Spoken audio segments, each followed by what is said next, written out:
Hindu Editorial explanation. Buried in rubble. On the Afghanistan earthquake. Background. Afghanistan lies in a highly seismically active region, situated at the junction of the Indian and Eurasian tectonic plates.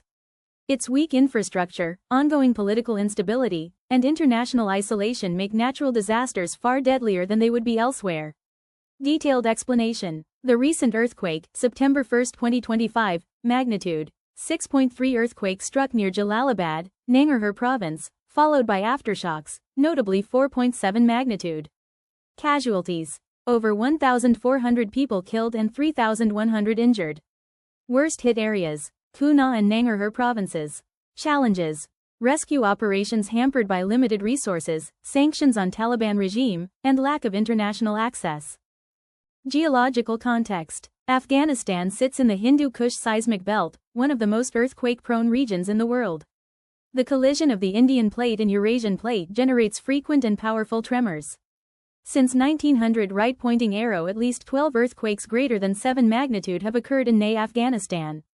October 2023, Herat earthquake, magnitude 6.3 quake killed 1,500 plus people and destroyed 63,000 plus homes. Comparative perspective. India, Delhi, February 2025, magnitude 4 quake at shallow depth right-pointing arrow, no casualties, damage, despite higher risk due to depth. Chile, frequently experiences quakes greater than 6 magnitude with minimal damage right-pointing arrow thanks to strict enforcement of building codes and resilient infrastructure. Lesson. Earthquakes don't kill people, unsafe buildings do.